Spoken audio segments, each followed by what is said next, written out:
Yo era un arquitecto recién egresado que había aceptado una obra porque sabía que era una buena oportunidad para mí. Estaba un poco lejos de mi casa. Al ser contratado, el jefe de obra me dijo que yo iba a ser el único que estaría al mando, pues se trataba de zonas rurales en donde no había tanta vigilancia y presupuesto. Tenía que supervisar el inicio de la construcción. El terreno estaba rodeado por una vieja cerca de madera, carcomida por los años y cubierta de una maleza. Al cruzar la entrada principal, marcada por un portón oxidado, sentí una corriente helada. No había brisa, ni siquiera el sonido de insectos o pájaros, solo un silencio. El terreno en sí estaba cubierto de hierba y arbustos. En el centro se alzaban los restos de una vieja estructura, quizá una casa o un granero. Los trabajadores llegaron al día siguiente cargados de herramientas y máquinas pesadas. Al principio todo marchó con normalidad. La hierba fue arrancada y los escombros comenzaron a retirarse. Un obrero juró haber visto sombras moviéndose entre los arbustos, aunque no había nadie allí. Otro encontró un objeto enterrado bajo la tierra, una especie de talismán tallado en madera, con letras que nadie podía reconocer. No fue hasta que empezaron a excavar los cimientos que las cosas se torcieron de verdad. El primer día, los motores de las excavadoras dejaron de funcionar sin razón aparente. Los mecánicos aseguraban que las máquinas estaban en perfecto estado. A la tercera jornada, los accidentes comenzaron. Un trabajador cayó desde una altura insignificante, pero sus piernas quedaron destrozadas, como si el impacto hubiera sido mucho mayor de lo que debería. Otro fue encontrado inconsciente junto a un montón de escombros, con arañazos profundos en su espalda que él no podía explicar, y siempre ese silencio. Intenté ignorar las advertencias, tanto las de los trabajadores como las que el lugar mismo parecía lanzarme. Cada noche, al revisar los planos y preparar el trabajo del día siguiente, sentía una presencia. No era solo paranoia, era real. Una sombra que no pertenecía a ningún objeto, un peso en el aire que se hacía insoportable. El cuarto día, uno de los obreros, un hombre robusto y siempre dispuesto a bromear, abandonó el lugar sin previo aviso. Lo encontré sentado en el suelo junto a la cerca, su rostro desencajado y pálido. Apenas podía hablar, pero lo poco que logró articular me heló la sangre, diciéndome que no deberíamos estar allí. Esa noche me quedé solo en el terreno, decidido a demostrarme que todo era una combinación de supersticiones y coincidencias. Pero lo que vi, lo que sentí, no era algo que la razón pudiera explicar. Antes de que la oscuridad se asentara por completo, convencí a Alejandro, uno de mis compañeros más escépticos, para que me acompañara a dar un recorrido por el terreno. Alejandro aceptó con un poco de molestia, pues realmente, en el fondo, no quería perder el tiempo en esas cosas. Se sabe que en medio de esas construcciones lo único que desea la gente es descansar y prepararse para el día siguiente de sus jornadas laborales. Sin embargo, se decidió a acompañarme después de insistirle tanto, así que, armados solo con linternas y una vaga idea de lo que buscábamos, el aire era frío y Alejandro caminaba a mi lado en silencio, sus ojos fijos en el suelo, pero yo notaba que su postura se volvía más tensa con cada minuto que pasaba.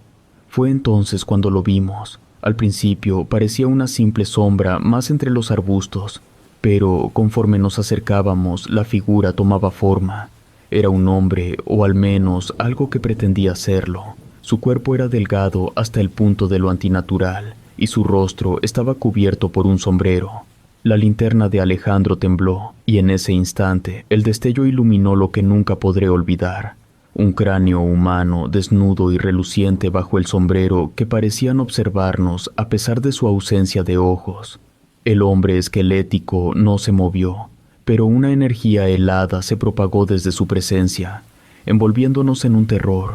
En ese momento, Alejandro soltó un grito y retrocedió, pero yo me quedé clavado en el suelo, incapaz de apartar la mirada. La figura alzó una mano huesuda y larga, señalando hacia el centro del terreno. No dijo nada, pero el mensaje era claro. Algo más nos esperaba allí. En ese momento, los dos nos miramos con miedo. Sabíamos que algo malo estaba a punto de suceder. Era una advertencia que no quisimos escuchar y ahora estábamos conscientes que había un precio que pagar al respecto. En ese momento me arrepentí en insistirle a Alejandro ir conmigo, pues sabía que las cosas no estaban marchando bien y, por mi culpa, ahora los dos éramos parte de aquella maldición. De vuelta en nuestra tienda improvisada, Alejandro y yo nos quedamos en silencio. Ambos sabíamos que las palabras eran innecesarias. Lo que habíamos visto nos había marcado de un modo que no podíamos ignorar. Él trató de dormir, pero era casi imposible después de todo lo que habíamos visto. Yo tampoco pude conciliar el sueño. Cada vez que cerraba los ojos, la imagen de aquel hombre esquelético volvía a mi mente, acompañada de un susurro que parecía brotar de los rincones más oscuros del terreno. Había algo en aquel lugar, algo que no quería ser perturbado y que ahora había fijado su atención en nosotros. El ambiente dentro de la tienda era asfixiante. Alejandro murmuró algo entre sueños, palabras incoherentes, pero su tono era de pura desesperación. Me giré hacia él, pero me congelé al escuchar un ruido fuera de la tienda. Era un crujido, como si algo o alguien estuviera caminando sobre la hierba seca, acercándose lentamente. No me atreví a salir. Sabía que lo que estaba fuera no pertenecía a este mundo. Algo más profundo que el miedo se había apoderado de mí. La certeza de que habíamos despertado una maldición. Al día siguiente, varios constructores decidieron bajar al pueblo para comprar comida. Aproveché la ocasión para acompañarlos, con Alejandro a mi lado. Ambos necesitábamos salir de aquel lugar, aunque fuera por unas horas. Al llegar al pequeño pueblo, mientras los demás se encargaban de las compras, Alejandro y yo nos acercamos a un hombre mayor que estaba sentado frente a una vieja tienda. Nos miró con una mezcla de curiosidad y desconfianza, como si supiera de dónde veníamos.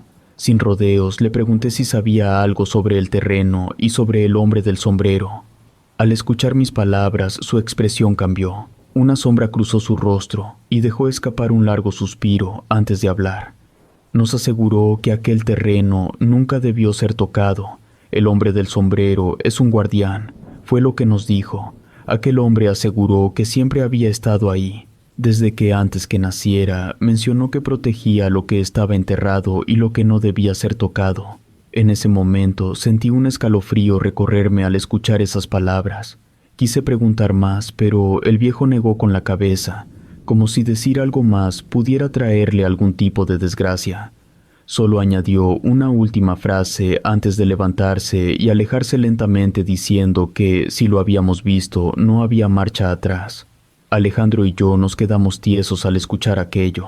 La certeza de que el hombre del sombrero no era una simple aparición, sino un espíritu, nos golpeó con fuerza. Sabíamos que la única opción lógica era parar la obra y abandonar el terreno, pero no dependía de nosotros. Los constructores y los inversionistas no iban a detener el proyecto por lo que consideraban supersticiones y rumores sin fundamento.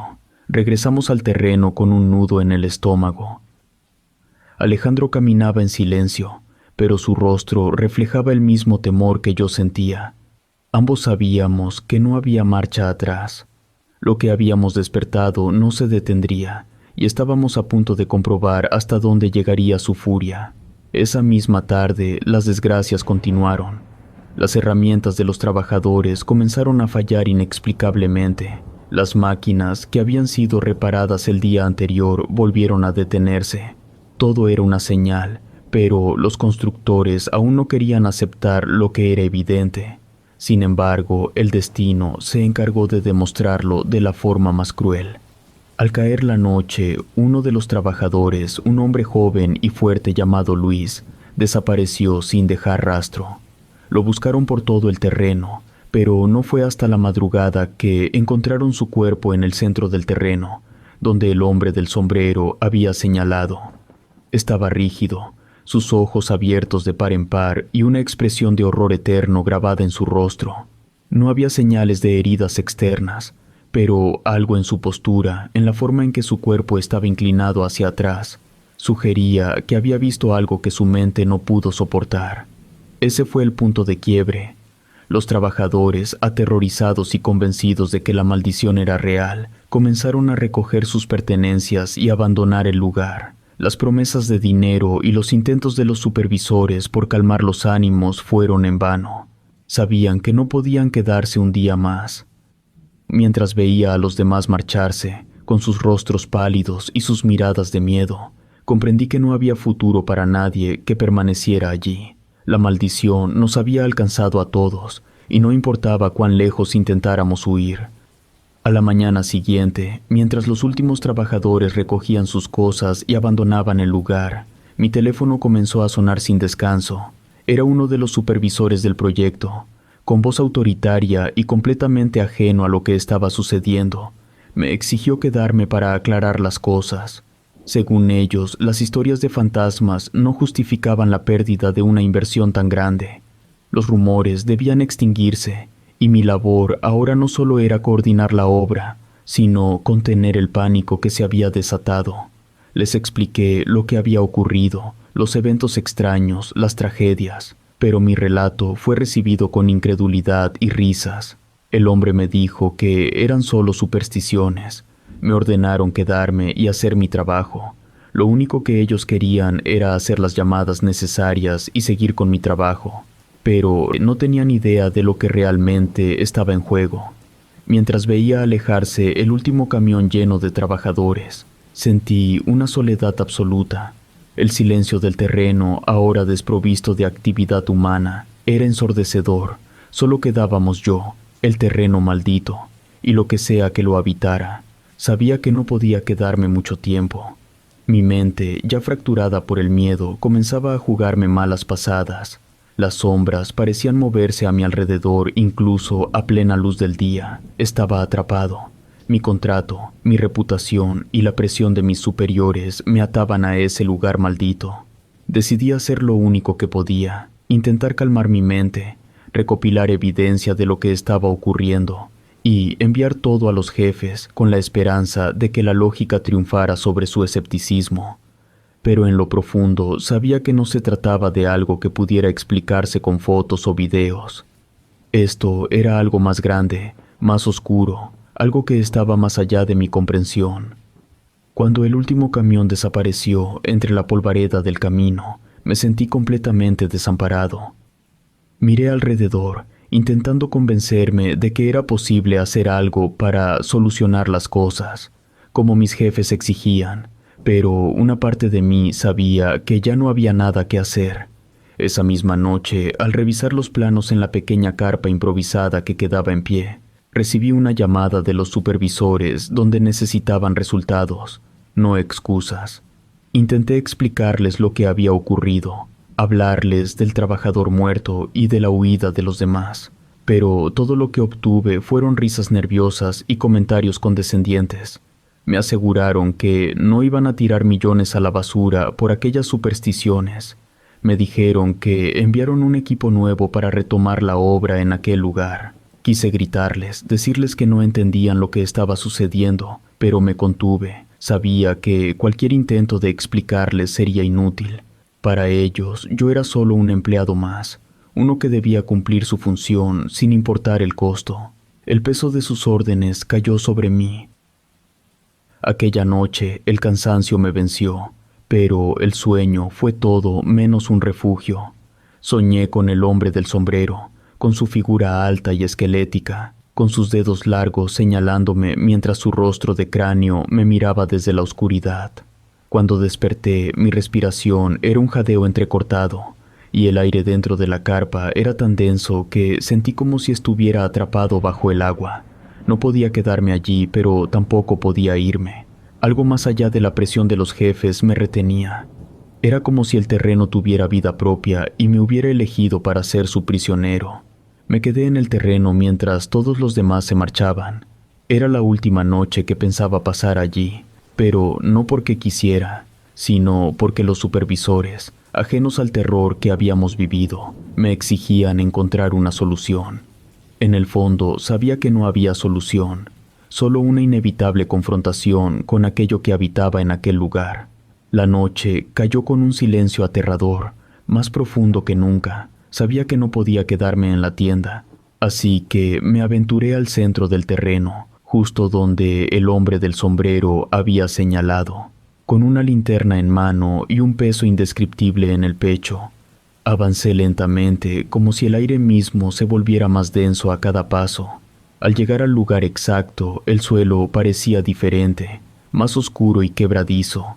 Sin pensarlo mucho, comencé a cavar con mis propias manos, movido por miedo y desesperación. No sabía qué esperaba encontrar, pero sentía que era lo único que podía hacer para terminar con aquello.